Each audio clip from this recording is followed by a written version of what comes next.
right, here we go, everybody. I'm super excited for tonight's information. It's really been a game changer for me to dig into all this information over the last few months and really be able to bring it full circle back to you guys. So I'm gonna keep on digging on it as well, keep on learning more, but gonna go through some announcements first and then jump into the topic of respecting our hormones. So as far as announcements go, there's not a ton, but did want to let you guys know all the assessments are completed and returned.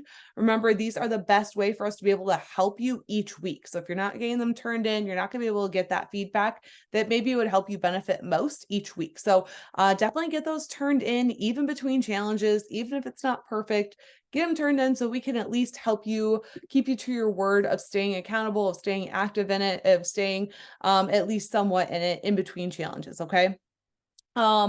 The next thing, resilient one-to-one coaching spots are available through Sunday. So if you have interest in that, in the one-to-one coaching session for the next 12 weeks, starting next week, you have between now and Sunday to get registered for it. So reach out, let me know if you do have interest in that program. We could talk back and forth, see if it's a good fit for you. If so, I'll send you the link over. We can get you registered for it, and we can get you all ready to rock and roll with that. So just let me know on that. I did get notice today that pumpkin spice latte powder and bars are starting to get low down at HQ. So I'm not sure how long they're going to last. So if you're loving pumpkin spice or you haven't grabbed it yet and you're wanting to, then I would definitely suggest, grabbing that while you can. Otherwise, it will be gone until next fall. Invest in yourself topics coming up. So next week we have confidence boost and owning the room. Next month we have improve relationship connection, shake it out, why to eat bitter things, and adult coloring time. So I'm excited for those topics. I think they're going to be fun to incorporate into our short little task lists each week. Don't forget to turn in your habit boards on Mondays. We only had 2 people submit last week, you guys. Come on, get them turned in. I know it is the September grind. We knew September was going to be hard to stick with, but we only have 1 more week of September after this. Then we're into October and we have new boards coming out to go along with the next challenge, but get those turned in. Keep yourselves going in the right direction. You will see those new habit boards come out in the next newsletter, which will come out on October 1st. And then that next challenge will start shortly thereafter that. So you'll have access to those, and those habits will change week to week, just like they did last time. Please continue sharing about the group and the app, and like NH Fit coaching in general. If we're helping you, if you're getting benefit out of Jenna, Jamie, Kinsey, and my help, then please do reach out, share, talk about it. Let us know how we can help more. Let more of your people know about it. And we would love to continue reaching the masses. But now, as far as respecting your hormones, so I've done my fair share of research from a ton of different people, from a ton of different experts, a ton of different books, and da da da da da. I took a lot of points tonight from someone specific. Her name is Courtney Babilla. I probably pronounced that terribly wrong. She was on a podcast recently, and I thought that she broke down the points really, really well, and they were really easy to digest and understand. So I wanted to go through these points from her specifically and include some of my own things throughout it that I think are going to help you understand why we're going to respect our hormones and how to do so best. The podcast she was on was the Thick Thighs Save Lives show. It was recorded in July of this year. So if you do want to go listen to it, that's where a lot of these specific points came from. But like I said, I've been incorporating this stuff well before July. So it's definitely something to consider. First, as much as we go through hormone fluctuations through the month, it's going to really, really help as women to respect those hormones, because men actually go through a hormone cycle and a 24-hour cycle. Women's are 28 days per se. So ours is much, much different than men's. You all are aware of that at this point, but respecting them throughout the month is going to look a lot different than men trying to respect their hormones throughout the day. So by matching our types of foods, workout styles, lifestyle habits to your cycle, we can avoid a lot of that constant drag that you might run into, or like that burnout that you run into, and then a host of other issues that you can run into. So that's where I had always gone wrong personally, is I was constantly pushing too much for a really long time, whether that be with workouts, whether that be, not eating quite enough for how much work I was doing, if that wasn't respecting the sleep that I needed, if that wasn't taking the rest days that I needed. I was just pushing stress for way too long, too consistently. And that's where I really, really went off track, because, you can always push harder, right? We can always push the gym a little bit harder. And that's not always the answer, especially if we're trying to respect the hormones and work with our body instead of compete against our body. So that's when my hormones went haywire. And that's why I am now helping all of you not do the same thing. So I also did want to point out that most exercise studies that are out there, since the beginning, are mostly done on men. And the reason that that is the case is because women were always too confusing to do studies on, because we were all in different cycles at different points of the month. So it was hard to grab women with similar cycle times to put them through different types of studies together so that it would make sense to do the studies at that point prior to the last 20 years or so. So a lot of the studies that were done prior to that were done mostly on men. So it's really, really important to really understand that the studies that were done a while back really aren't going to be terribly applicable to us at all points in the month. Something that she does on that call that I thought was really helpful is breaking down the 4 phases of our cycle and then helping us understand how to do our best through that phase, whether that be with food or workouts or habits. So obviously we have our first phase, which is menstruation, bleeding, blah, blah, fun stuff. But you're going to have to judge your energy really honestly. Some women are going to have a surge in energy while others feel really, really lethargic due to the, excess bleeding, because it's a lot to handle sometimes, especially the first couple days. So if you feel really, really tired first few days, it's totally okay to do, a couple more days of like that yoga, that stretching, just doing low key workouts, that kind of thing. However, what I will also point out is that hormonally, you are actually in an optimal point to recover really, really well. And if you feel up for it energy wise, this would be a good time to start jacking up those higher intensity workouts, start doing a little bit harder work. And that's going to be able to push workouts harder. It's going to help you, recover a little bit more as well. If you do happen to track your recovery and your hormones and stuff in the same app, like the Whoop app, that's what I do, then that can actually coincide, and you'll see that when you start that menstruation phase, that your recoveries get to be a lot better, and that's all based on hormone fluctuations. So now bleeding ends and then you enter the follicular phase. There we go. So that's going to be a lot higher energy. That's going to be, really, really strong. You're going to be better at using carbs at this time of your, phase of your month. So during that follicular phase, right after bleeding ends, you're going to be able to use those carbohydrates more appropriately. So you're going to be more insulin sensitive, which is what you want. High intensity and heavy lifting is going to feel better. You're going to feel more up for it. You're going to feel like you can pull those heavier weights a little bit easier. Your body's metabolism is just more geared toward that type of training in that phase of the month. Then ovulation is that third phase. So some women feel really, really exhausted while others get a surge of energy. Once again, judge your energy appropriately and honestly for yourself. If you feel like you are super strong, this is going to be a great time to really go for PRs. This is going to be the time to really push hard as far as a hormonal standpoint goes. If you feel really, really tired though, it's okay to back off and do slower workouts this time. It's going to be up to you and based on you. What she was saying in that call is some women get that surge of energy during menstruation. Some people get that surge of energy during ovulation. So it's up to you which one you want to flip flop and go kind of like lighter or more intense. I personally feel pretty good during both. So that's where I've been kind of pushing through both lately. But you have to judge it honestly for you. Your body at this point is still going to be pretty darn good at using carbohydrates for fuel as well. However, after ovulation comes the luteal phase, and this is the one that we all tend to dislike so much because it's when we start to go blah.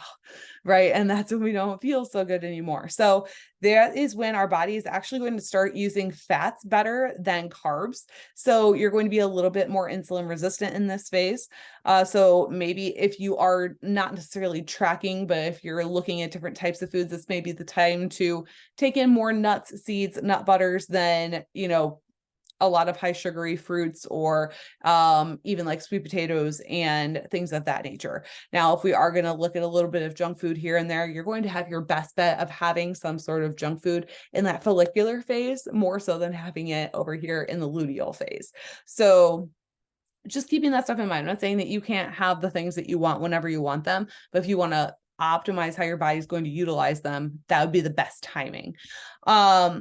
You're going to be up for more endurance type activities during the luteal phase. You could still lift if you want to during luteal. However, your body just may not be hormonally up for it as much. So maybe a longer jog or a longer like walk session would be a better bet. A long bike ride, maybe you want to jump on the rower for 20 minutes. That kind of stuff is going to be more up to you, and probably more what your body's looking for at that point. So really, really interesting stuff with that. Let's see. Late luteal phase, though, is like that last little bit. And that's when our body really tapers down. That's when the progesterone and the estrogen drop. So your energy really drops as well. And that's going to be those last few days. I don't know if you all have seen those like Instagram reels lately where it's like, I really thought I was dying there. And then my period started, right? And that's like those last few days where it just really sucks. And so that's where we're going to have really, really low quality recovery. That's going to be, it's really hard. We get insomnia and like night sweats. We get extra bloating. We get all of that extra stuff. And so it's really hard to recover because your sleep is just not there as compared to normal because your hormones are kind of just all depleted at that point. So you're going to be much more sensitive. Your parasympathetic system is going to be much more sensitive to stress at that point. So that's why taking in higher intensity type workouts, like pushing through the hard days, is not necessarily a great choice if you want to respect your hormones at that point. So a lot of times, and like what I started incorporating was to make those last 5 to 7 days of the cycle or your expected cycle to be more of like a deload week, a walk and stretch week, something that's really, really low key, but still movement. That's going to be a great opportunity to lower that stress a little bit more on your body, allow for more recovery, and that's going to help respect those hormones a bit more.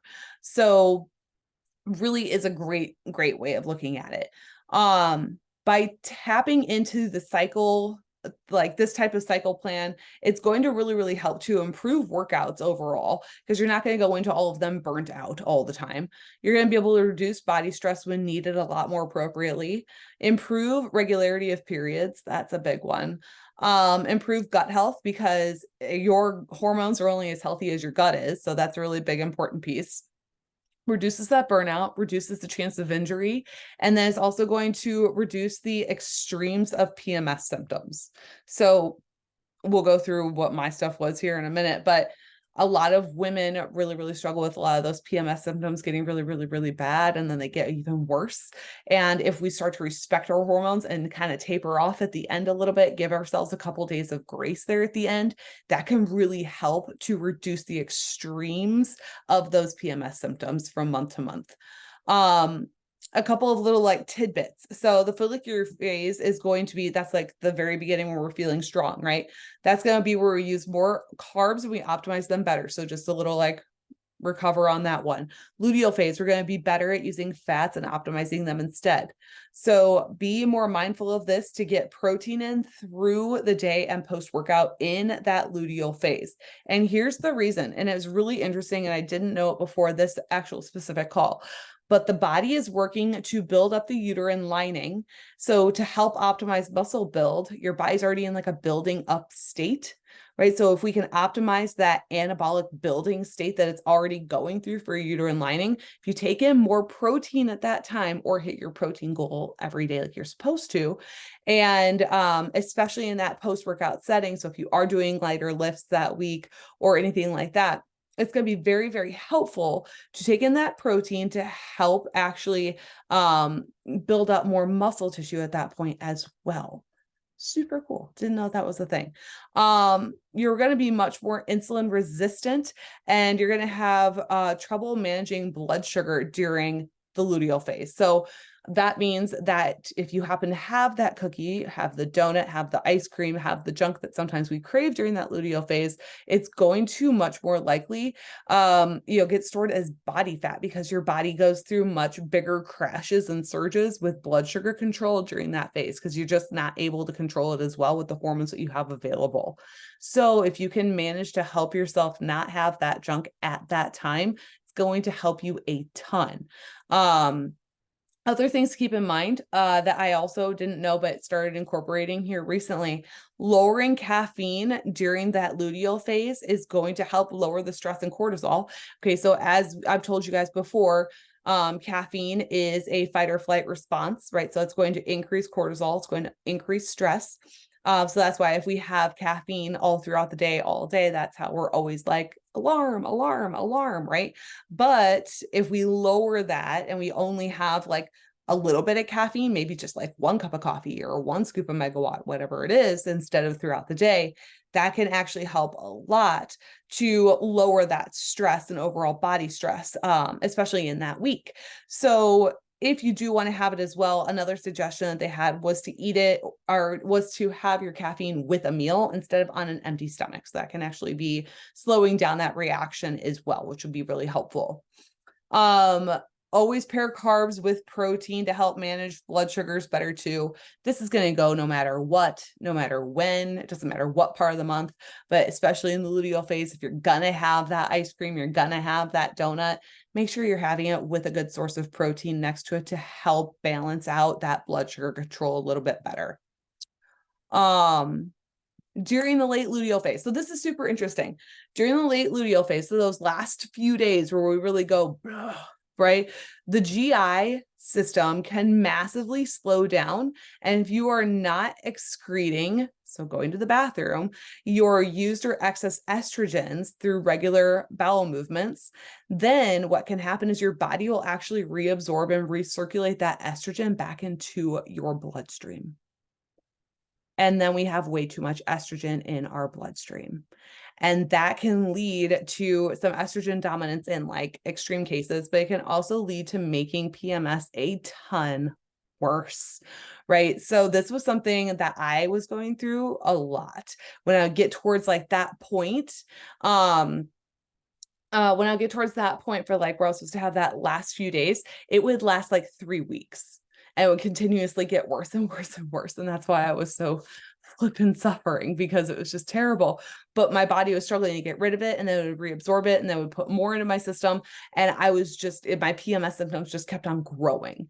And so it was really, really awful. But what we can do to help combat that, because that's just going to be a natural occurrence, because your body is trying to pull as many nutrients as possible. So it's during that point, it's preparing for pregnancy, right? So it wants to build that uterine lining to possibly carry a baby, to possibly create or carry, a growth of life, however you want to look at it, right? So if it's doing that, it slows down your digestion, and it wants to pull as many nutrients from your food as possible in order to help build this nice little habitat. Okay. So it's going to slow down that digestion. Now, if you are not expecting pregnancy, right, or there's not pregnancy detected, then what you can do to really help ease this along is to increase fiber intake and increase water intake, as well as magnesium intake, can help with regular bowel movements to help keep that estrogen excretion going away. Something else I learned that I super interesting, I didn't know about. Raw carrot salads are apparently a thing right now. I've seen stuff about it, but I hadn't really looked into it. But apparently raw carrot salads are said to be helpful as far as being able to bind to excess estrogen and carry them out of your body. So if you are struggling with stuff like this, having some like raw carrots in your salads can really help to bind to those estrogens and pull them out of your body. It also does help because carrots are super high in fiber, can really help with movement along in the GI system anyhow. I believe that the cookies I posted today are full of carrots. Go make those. There you go. They're not raw carrots, but there are carrots in there. Okay. The other thing that they talked about as far as just some tips that I thought were super interesting. As far as cooking methods go, so try cooking most of your foods a bit longer in that luteal phase, so in that ending phase, so the body doesn't have to work as hard to break them down and pull nutrients from them. So the harder your body has to work, the longer it's going to take it to like break things down, and it's already moving slowly. So if we do some of that work to the food before it gets into our body, it's going to make it a lot easier for us to digest it and utilize it, a lot less time for it to get through the system and do what it needs to do. So at that point, they were saying having things like soups and stews and slow cooked and tender meats is going to be a lot more helpful for your body to be able to utilize them a little bit easier. So in that luteal phase, if you want to have more of your foods cooked a little bit longer and be a little bit easier to digest, it's going to be optimal. Didn't think of that before, but makes total sense. You can also do more raw veggies and salads and things like that if you want to in the follicular phase, if you do prefer those. So in that beginning phase of your system, having more of those raw pieces are going to be really, really good. Try to reduce caffeine the week before you are expected to bleed, because that is actually going to help a ton with the uptake of magnesium and reduce cramping intensity of your actual menstruation. I did not realize how important that was. So during luteal, that last week, if you can reduce caffeine, right? So this should be our deload week. So maybe you won't be taking as much caffeine anyway. And if you are taking in magnesium and you've been taking a little bit extra, depending on you, then that can actually help set you up for a better and more enjoyable period. So awesome. Okay. Because actually in the gut, the caffeine will reduce the absorbency rate of magnesium. So if we have too much caffeine in our gut, then the magnesium will not be absorbed. So that is how that works. Super interesting. Let's see. As far as like perimenopause and menopause and things like that goes. So I've been doing a lot of reading on that too. I'm just going to put a little couple snippets in here of that, because there are people that are in here that are getting ready to go through those things or are in them. So to put it to this, luteal phase is very similar to perimenopause and has been dubbed like mini perimenopause. Okay. So when you're going through PMS symptoms, it's going to be very similar to what perimenopause looks like. Okay. Here we go. It's going to be great. So the better that we manage and learn how to manage PMS symptoms now, the better we'll be able to manage and learn how to manage perimenopause later. That is the beauty of this. So if you are not there yet, listen up, because if we can learn to manage our PMS better now, it's going to be like a cakewalk when we get there. It's going to be fine. So, during perimenopause, it's important to lift really heavy weights at least 3 days a week, and then follow the food tips for the luteal phase outside of that. So like those cooked foods, maybe a little bit higher in fats, lower in those carbs, that kind of thing. It's going to be really helpful for you to help manage pushing through those phases and make it a little bit easier in yourself. As far as alcohol, I did have someone ask to kind of do a refresher on alcohol. I'm not going to do a deep dive because that's a whole different call. But what I wanted to go over as far as alcohol goes, especially with this stuff. So alcohol by the body is viewed as a toxin. And so it wants to utilize its energy before it uses anything else. So what that means is when you are drinking alcohol, the foods that you are taking in alongside of it are likely going to be stored mostly as body fat for future energy, because your body is prioritizing the burning and usage of that alcohol first. That is why we get the beer gut, right? Because what are you having alongside beer and liquor and margaritas, right? You're having wings and pizza or chips and salsa and tacos, right? You're having all these fast foods that are kind of full of oils and fries and junk, right? So when you do that, your body's going to take that alcohol, burn it out, use all of that energy, and it's going to store all the food energy for later. So if you are going to drink, make sure that you're taking in quality foods alongside of it. However, it is really, really, really helpful if you're in your PMS phase, your luteal phase, or you're in perimenopause to really limit or exclude alcohol as much as possible due to how insulin resistant your body is at that point of phases in your life. So alcohol really amplifies the weight gain, and it can really, really quickly in perimenopause add to weight gain and all of those extra like PMS symptoms in the luteal phase. So I really suggest if you're in that last week of your cycle, or if you are going through perimenopause, to limit alcohol as much as possible to help you get through them a little bit easier. I just threw a lot of information at you. If you come up with any questions afterwards, let me know. Otherwise, we'll get this out on our podcast here on Sunday, so you guys can refer back to it. Once again, the girl's name that I got a lot of these specific talking points from was Courtney, Babilya. She has a website and all kinds of really cool stuff to look at as well, a podcast that runs on Spotify. So if you want to check her out, you can absolutely do so. She's a wealth of knowledge. So I've been learning a lot from her. But I will let you guys go for the night. If you have anything you need, you reach out anytime. Have a good one, and I'll talk to you later. Bye.